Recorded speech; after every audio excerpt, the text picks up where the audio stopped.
where did this idea of the Munchkin come from? It's radically different than most conventional midgets. How did you come up with that brainstorm? Accumulation of just logical ideas that I had put together to make like the ultimate short track car.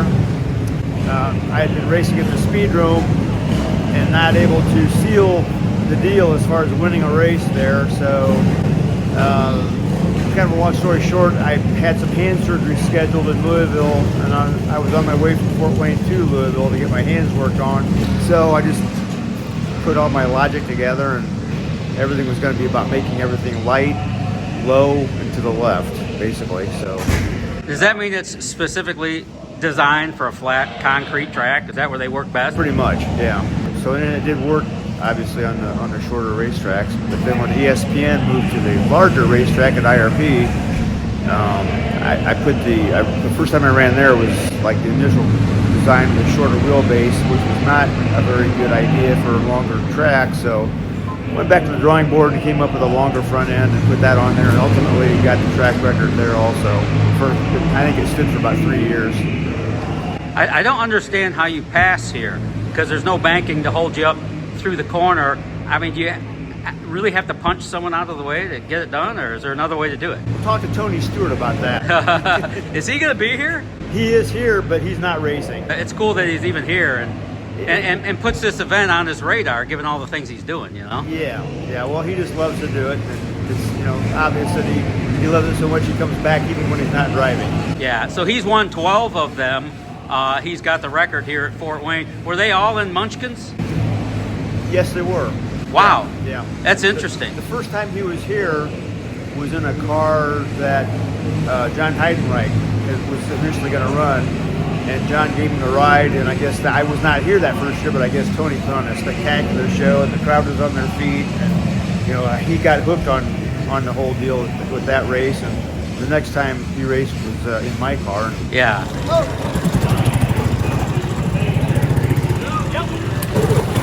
Watch out! It's your job as a driver to do all this, okay? They will not tell you what to do. Amy also down in front of this one now. Andrew leads it. Here comes lap traffic. White flag flies. I love these cars. Jordan Hackney, 23, outside row 1, Landon Schneider in car number 51. Here Mills at 92, Grayson Thompson, 21, Brody Gibson at 21G, and G. Seifert. Do you get nervous when you race? A little bit. A little bit? Depends. I don't blame you. It always depends on something. How about the parents? Do they get nervous? It depends a little bit, not so much anymore. Okay, you're getting used to this. The dirt track queen, huh? Yeah. So you guys run these on dirt too? It depends. Is it gratifying when you beat the boys? Yes. Oh yeah, it's gotta feel good.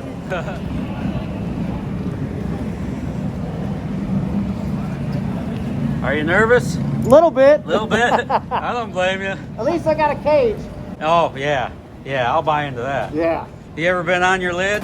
A couple times. It's not very fun. No, I didn't think it would be. No. You ready to go, buddy? Yeah. Yeah. You get nervous or excited or both? Excited. Excited. Good for you. It's easier, better that way, I'm sure. Shouldn't say easier. There's nothing easy about this.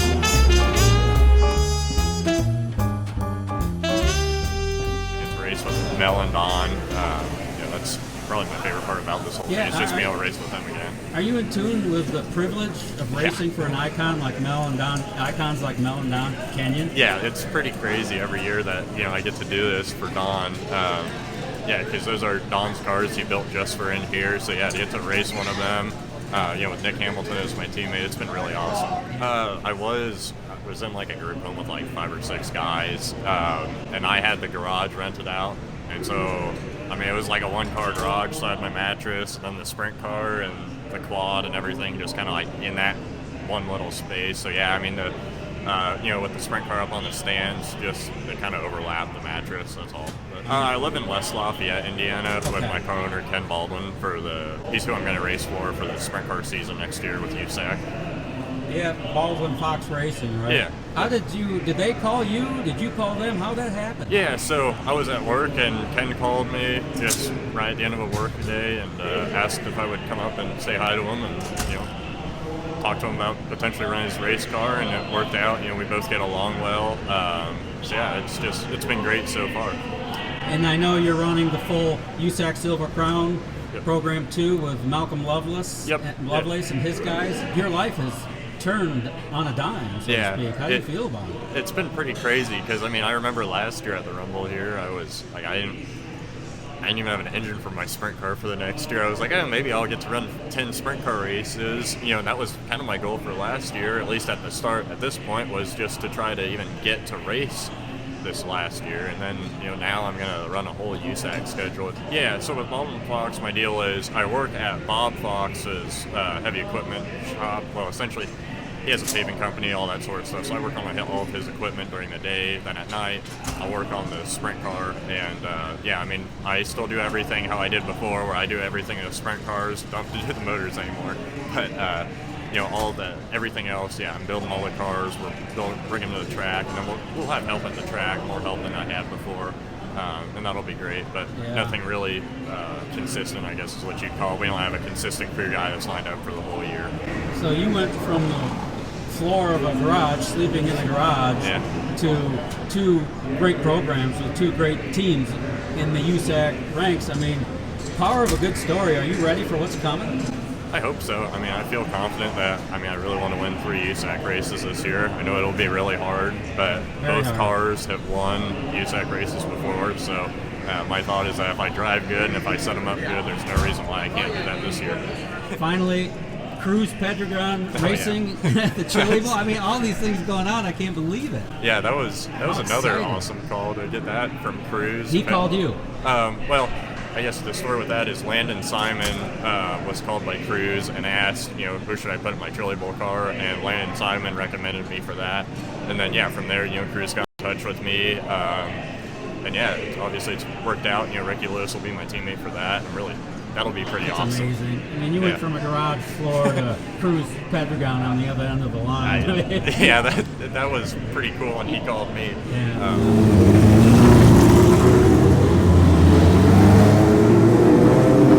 Looks like an old-time 1960s super modified with a squared-off rear end, how they used to look. And sure, it's way more tricked out, but you get the idea.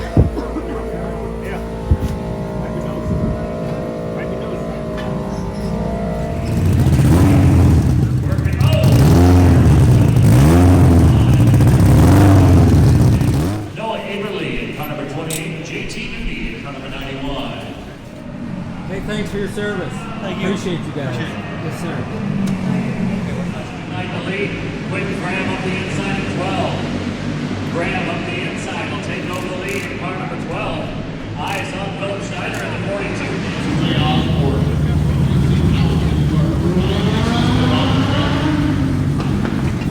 Nick Hamilton in the 16th car. Strang is the 1 car.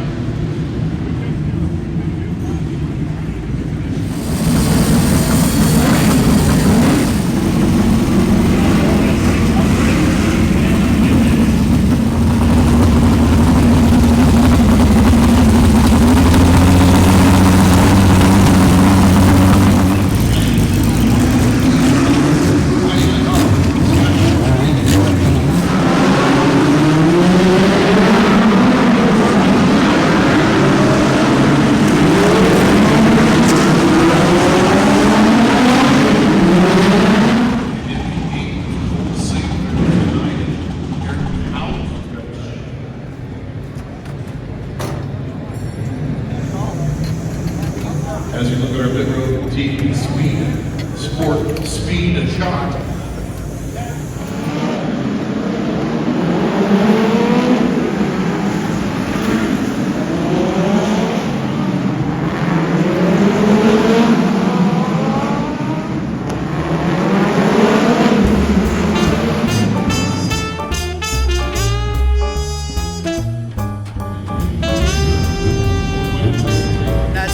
My biggest goal to race in the Indy 500. So I've been doing some open wheel stuff as well. So getting a road course and oval experience, try to make that goal come true. Yeah, he was telling me you went overseas to Europe and did some Formula whatever racing. Yeah, Formula Ford racing over in England, part of the Team USA scholarship ran by Jeremy Shaw.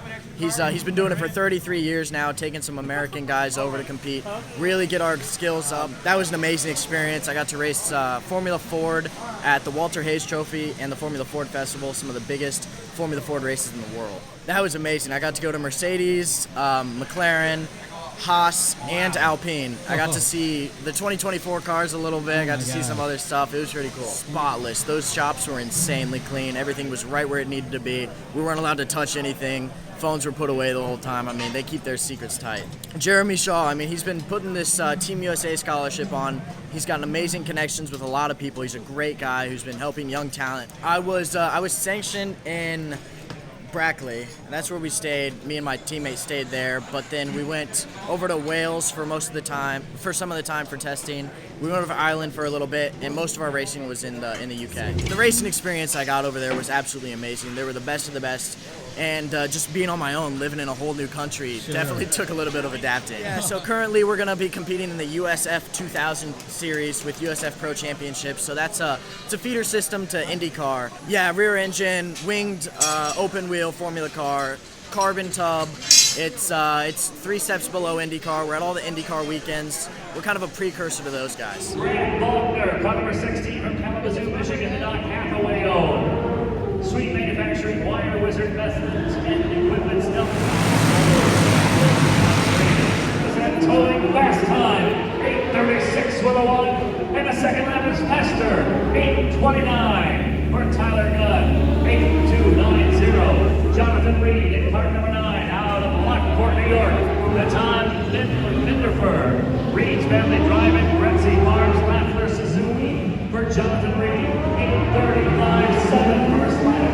Second quick across the line, and he will not improve on lap number 2 for Jonathan Reed. Next on the track, number 57 from Columbia City, Indiana. Here's Michael Booz.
Thanks for your service. You're welcome.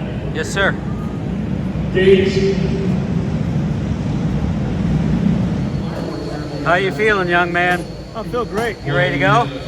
I'm in a happy place. Does the indoor midget racing sort of keep you in business, keep you in the game? I mean, that's what these things are for, right? Yeah. I actually kind of quit the business about 30 years ago. Oh. But I got talked into building 5 more cars, which I completed last April. Looks like you're back in business. April 2023. So, Yeah. I was kind of back in business, and I really love building them. But I'm okay with not ever building anymore.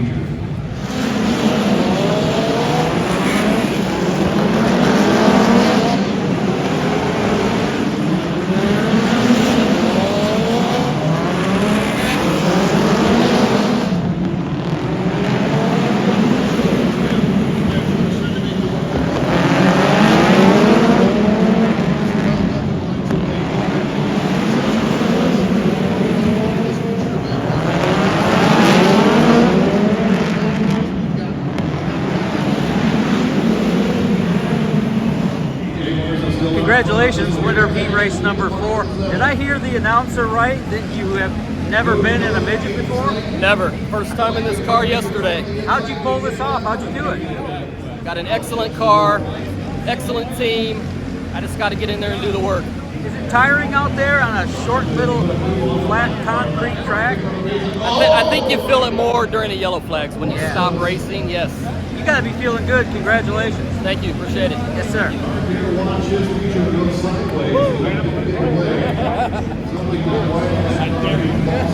Sorry.